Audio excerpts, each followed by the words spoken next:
Sœurs et frères dans le Christ, paix, joie, grâce, amour à chacun, chacune de vous, de la part de Dieu notre Père et au nom de notre Seigneur Jésus-Christ, dans ce jour où nous célébrons la fête de Saint Thomas évangéliste.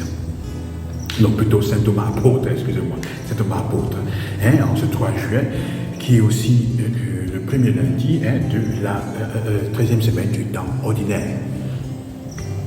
Aujourd'hui, l'évangile de la parole de Dieu, en effet, dans la fête, la mouvance de la fête, nous parle de l'histoire de Thomas. Cet homme que nous considérons comme incrédule, et d'ailleurs Jésus lui dira, tu crois parce que tu as vu.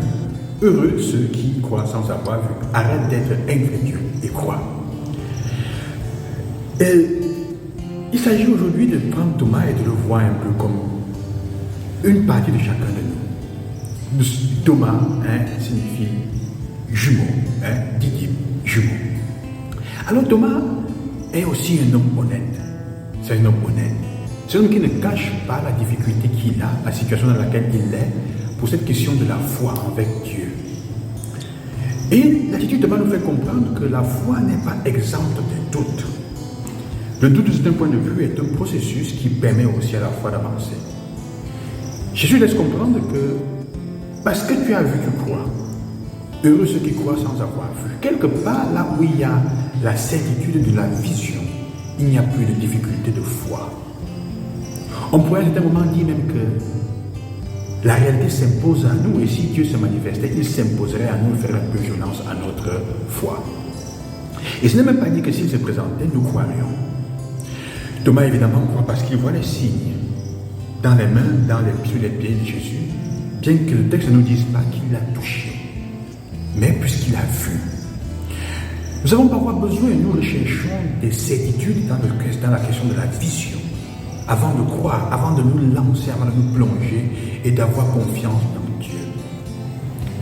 Alors, il s'agit aujourd'hui de demander au Seigneur la grâce, pour nous aussi, d'entrer dans ce processus, de savoir interpréter, de savoir nous laisser guider aussi par la foi des autres, par la foi de nos frères et sœurs qui ont déjà rencontré Jésus, qui ont rencontré Dieu d'une façon ou d'une autre dans leur vie. Il s'agit donc d'entendre dans cela. L'épisode de Thomas est un épisode donc qui nous interpelle de ce point de vue, qui nous interpelle à une réalité, à une foi forte, à une foi grande. Thomas en fait est notre jumeau, ou mieux, nous sommes des jumeaux de Thomas. Nous avons quelquefois besoin de preuves, ou plutôt encore d'éléments qui nous aident à orienter notre foi, à fermer notre foi. Mais pas nécessairement de voir, de vision. Comme je disais, ce qui est vu s'impose de certaine façon à nous. Et à un certain moment, notre liberté n'a pas d'autre choix que d'y adhérer. Thomas est honnête. Thomas aussi, quelque part, peut-être est celui qui n'a pas envie de croire en quelque chose qui va le faire souffrir une seconde fois. Alors il pense. Ça a déjà été difficile de perdre le Christ auquel j'étais attaché. Si aujourd'hui encore cette nouvelle se révélait fausse, qu'est-ce que je ferais? Je souffrirais doublement. Si je ne vois pas avec mes yeux, si je ne mets pas mon doigt, je ne croirais pas. Mais comme je disais, il n'a pas besoin de mettre le doigt, il croit. Quelles sont les fatigues de notre vie de foi quotidienne?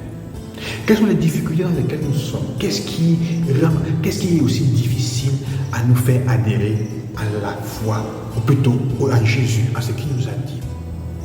Qu'est-ce qui rend dans notre vie l'adhésion au message du Christ aussi difficile?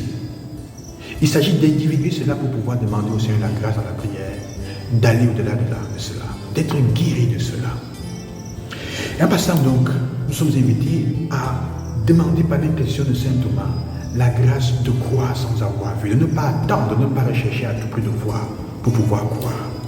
Mais surtout, la grâce de nous attacher, de nous accrocher aux petits éléments, aux petites certitudes, disons comme ça, que Dieu met sur notre chemin, à l'expérience de nos frères et sœurs qui sont autour de nous. C'est pour ça que l'expérience de Thomas nous fait comprendre l'importance de la communauté qui croit, parce qu'elle expérimente la présence de Dieu d'une autre façon.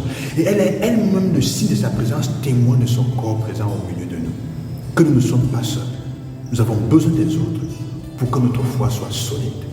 Il ne s'agit donc pas de se couper de ta communauté. Toi qui penses qu'en restant à la maison, dans la difficulté, dans la fatigue, même si tu es coupé, même si tu es dans une condition de non-communion, ne te coupe pas de ta communauté. pour que ta foi continue à grandir. Alors demandons au Seigneur cette grâce pour nous-mêmes, pour nos frères et sœurs autour de nous. Je vous demande une prière pour moi. Aujourd'hui, c'est en fait l'anniversaire de mon ordination sacerdotale, le 13e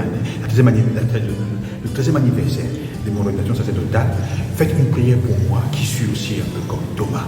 Ordonnez comme lui, je le sens, me sens songe-moi dans ce contexte de temps en temps.